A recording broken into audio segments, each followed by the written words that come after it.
Le tour de l'animal en 80 podcasts, un programme conçu et présenté par Éric Cobast, proposé par INSEC Grande École.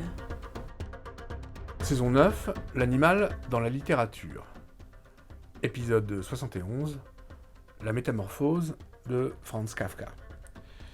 Il s'agit d'un texte qui a été rédigé en 1912 et publié en 1915. C'est le texte le plus célèbre, c'est le récit le plus célèbre de Franz Kafka. C'est un récit qui se caractérise par une sorte de fantastique à l'envers. Le fantastique se définit par la découverte que un univers qui semblait ordinaire, naturel, eh bien, en quelque sorte dissimule une situation qui est vraiment extraordinaire, qui est vraiment inhabituelle, qui est totalement irrationnelle. Là, en revanche, on va partir d'une situation qui est irrationnelle, complètement absurde, pour découvrir que finalement, les différents acteurs du récit la considèrent comme étant totalement banale. C'est en quelque sorte la banalisation de l'extraordinaire. Alors de quoi s'agit-il ?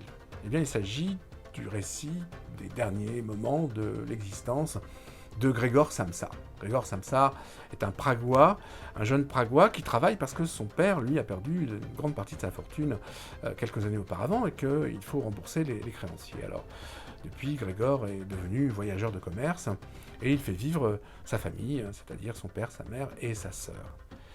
Un matin, Grzegorz se réveille et il se découvre transformé, métamorphosé en une sorte d'insecte, gros scarabée brun, au ventre convexe et de taille assez large avec 6 pattes et des antennes. Je cite le texte. Lorsque Grzegorz Samsa s'éveilla un matin, au sortir de rêves agités, il se trouva dans son lit métamorphosé en un monstrueux insecte. Il reposait sur son dos qui était dur comme une cuirasse. Et en soulevant un peu la tête, il apercevait son ventre bombé, brun, divisé par des arceaux rigides, au sommet duquel la couverture du lit, sur le point de dégringoler tout à fait, se maintenait d'extrême justesse. D'impuissance, ses nombreuses pattes, d'une minceur pitoyable par rapport au volume du reste, papillonnèrent devant ses yeux. Voilà, c'est parti. Grzegorz est devenu un animal.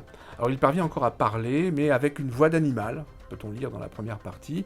Il n'est pas complètement métamorphosé. D'ailleurs, le titre du récit, c'est La métamorphose, et ça décrit un processus. Il y a 3 parties. La première partie, effectivement, Grzegorz découvre sa métamorphose. Il découvre qu'il est devenu un insecte, et progressivement, il va complètement se transformer en insecte, avec toutes les conséquences que cela va occasionner dans sa famille. Alors, il commence à apprécier ses antennes, découvre ses nouveaux goûts, son corps se modifie, c'est véritablement une métamorphose. Et d'ailleurs, sa sœur ne s'y trompe pas, pour elle, les choses sont réglées. Elle va lui proposer de s'occuper de lui, et elle va par exemple, non pas lui proposer une assiette pour dîner, mais plutôt une écuelle. Et effectivement, progressivement, elle va se mettre à le considérer pour l'animal qu'il est devenu. Alors, effectivement, des habitudes nouvelles vont se créer. Grzegorz va se révéler attiré par la lumière. Il va évoluer en tous sens sur les murs, sur le plafond. Il va rester suspendu au plafond. On va découvrir qu'il sécrète un liquide visqueux. Il y a vraiment quelque chose qui est évidemment totalement surnaturel et horrible. Et on découvre donc dans la seconde partie qu'il est devenu un insecte à part entière. Et d'ailleurs, là, à ce moment-là, toute communication avec lui est désormais impossible. Il a perdu la voix. Et sa famille va manifester à son égard la plus grande hostilité. Son père va même le bombarder de pommes, et une de ces pommes va rester incrustée dans sa carapace et va progressivement pourrir. Le pourrissement de cette pomme indiquant, marquant l'agonie et la mort progressive de Grzegorz. Donc voilà un récit fantastique qui s'apparente au récit d'Ovide finalement, parce que comme dans les métamorphoses d'Ovide, la métamorphose elle reste quand même incomplète, puisque Grzegorz va conserver jusqu'à la fin du récit la conscience de sa vie antérieure, le souvenir de sa vie antérieure. Il est devenu muet, comme le sont les animaux, mais c'est de son point de vue que le récit est mené.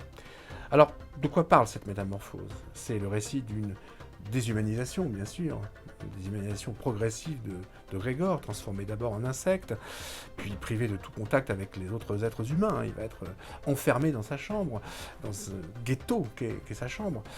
Bref, évidemment, la lecture semble claire, sauf que la transformation de Grégor en animal eh bien, révèle une autre métamorphose, peut-être plus troublante, celle qu'on découvre dans la troisième partie du texte, qui effectivement nous révèle la métamorphose de la famille, car Grégor est de plus en plus maltraité par sa famille, de plus en plus rejeté, et donc son père, sa mère et sa sœur se révèlent être eux-mêmes de véritables bêtes féroces à son égard.